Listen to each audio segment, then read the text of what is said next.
We are 10 minutes into the hike and wow.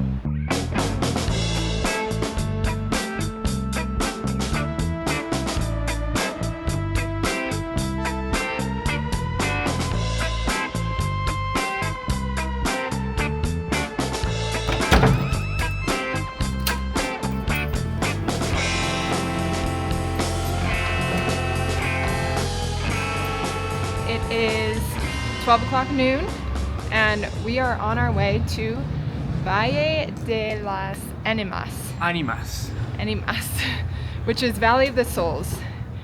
We haven't heard too much information on how to get there. There is tours that you can book, but there wasn't any available today, so we are going on our own. We're going to show you how we get there, how much it is. We're gonna use the cable car, that's the plan, plus a taxi to get over there. And we're super excited because it's a place that not a lot of people go. Right now we're in the neighborhood of Sopocachi and we're going to the blue cable car because that will take us to the closest city to the Valley of the Souls. And then we're going to take a taxi from there to the entrance of the park.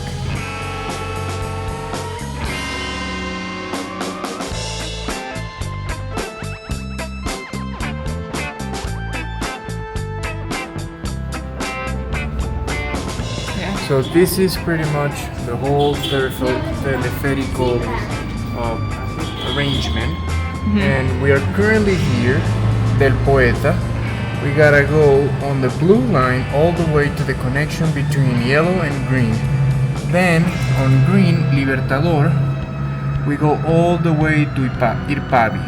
Now here, we get there and then we take a bus or a taxi all the way to the valley.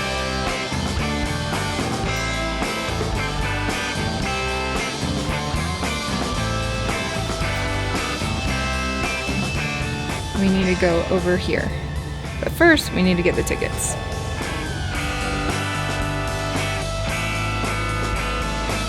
Alright, so I got the tickets. I was gonna get a card. Apparently you can like buy a card and then put money into it. But she was out of cards, so she gave me tickets. 5 Bolivians each for both of us to get all the way to Irpavi.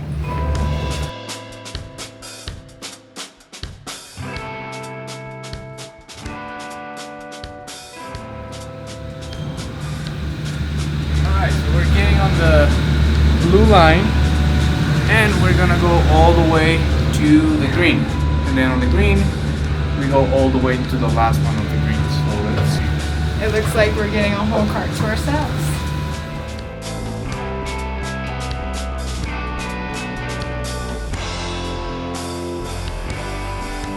Now we're hopping on the green line. It's easy to tell because the buildings are colored.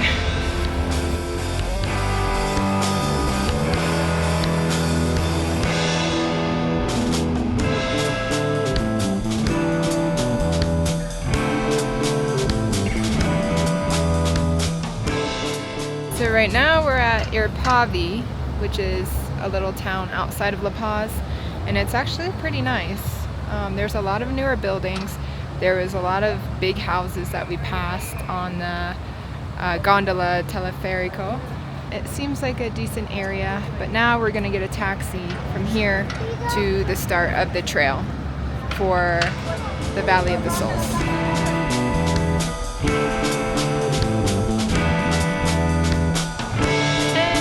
Made it to the beginning of the trail. The taxi ride wasn't bad. It was only 40 Bolivianos and the entrance fee is 5 Bolivianos. So it's pretty straightforward. Let's see if there's a lot of people or if it's like people say it is. Pretty low key, not a lot of people, not very touristy. So far we see some of the park and it looks very cool. We have the All Trails app. We're not going to do everything because it will take 4 hours, but we're gonna do at least up to the viewpoint, which I think the viewpoint is somewhere here.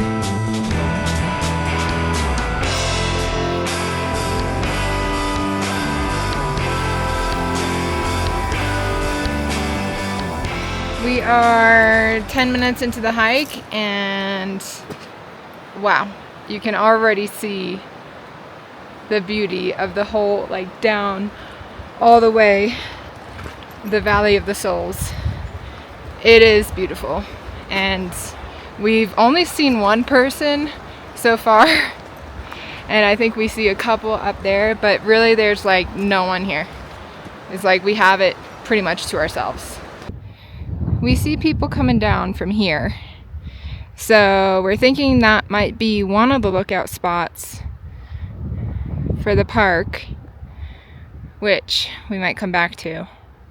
But first, we're gonna try walking on this side because it's a little more shady than just full-blown sun. It's pretty hot out here, so we don't want to get too burnt. We're in the middle of the day. We do have sunscreen, but we just don't want to burn ourselves very early in the day and very early in the trek.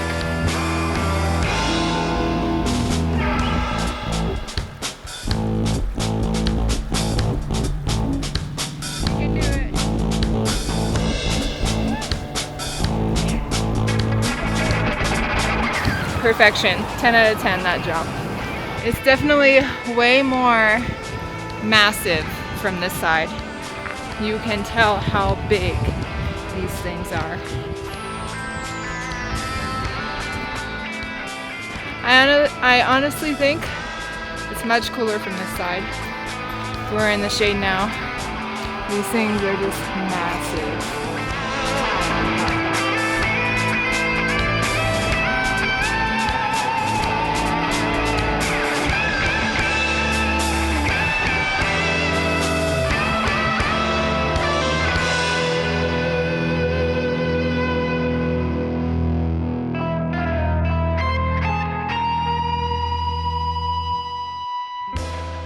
We're sitting down and taking a quick break, but we were thinking there's really not many people here, and this is so beautiful. It kind of reminded us of the same incline as Human Tay Lake, but there was hundreds and hundreds of people. Here, it's maybe 10 people that we've seen, and the views are just stunning. Take a look.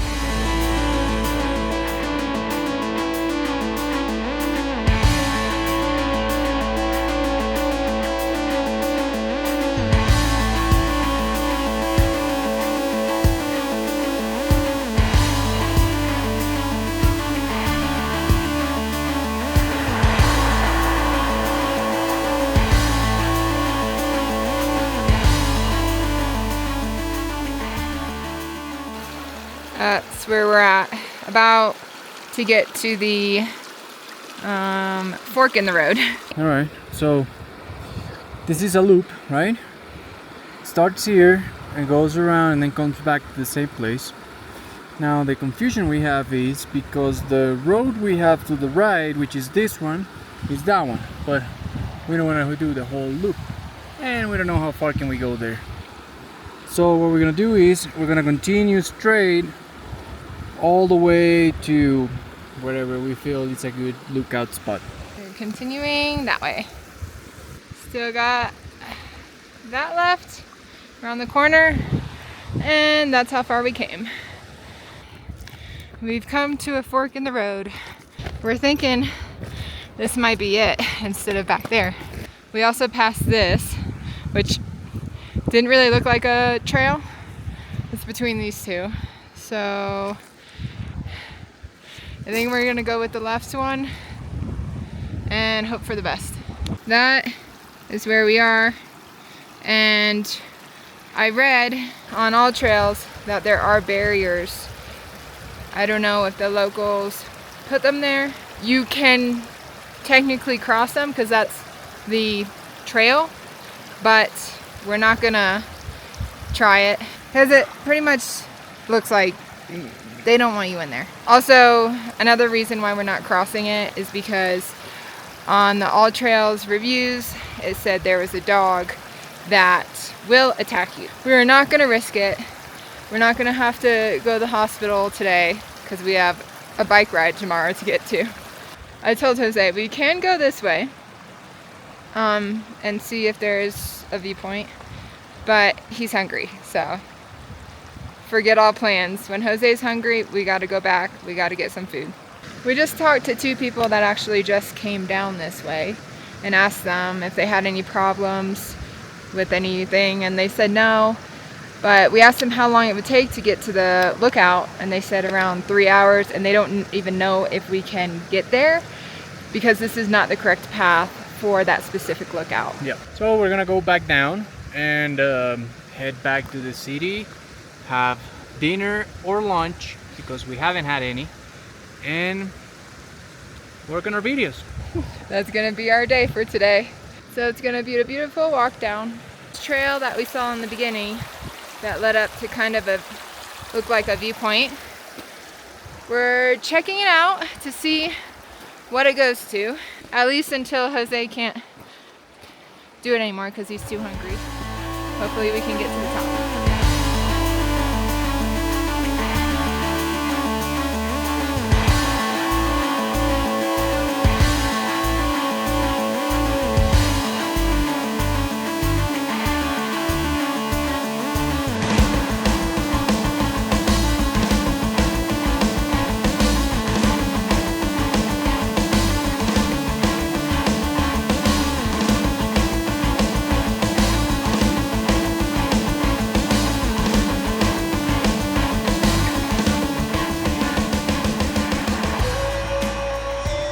This is so serene. This is from a different world. I feel like I'm in a different world right now. So, we're heading back down. Jose's getting his food, so he's gonna be happy soon. We wanted to kind of do a rundown of what we thought about everything. It's definitely a place to go. Overall, we really liked it. We thought it was a hidden gem. We would call it that because we've only seen very few people. Speaking of people, I did notice that most of people come here at the afternoon around 2 to 3 p.m. and then they hike all the way up to the sunset. And you get to see both the sunny part of it and then the sunset, which is pretty nice. We've read that it's good to come either in the morning or during sunset, at dusk or at dawn. And now I see why. We see why. Because the light reflects off of the pointy pillars very nicely. So, definitely we would recommend going here. And full circle back to the cows. So we're gonna get a taxi to go back to the station Irpawi, and then on that station we're gonna hop on and go back to our zone, which is Sopocachi. We flagged down a taxi and we are at the green Teleférico now. It was a little bit rickety. It did smell like gasoline, but it was 30 Bolivianos, so it was 10 less than the other guy, so it works. This is our last cable car until El Poeta. Sopocachi. Yes. And honestly, it was easy transportation. We've felt the Teleférico system has been super great, super clean, super efficient. I wish more cities had this, and everything was straightforward. So that's how to get to Valle of the Souls from Sopocachi. Yeah, as long as you're close to a Teleférico station that you can walk to, it's pretty straightforward. We'll see you later.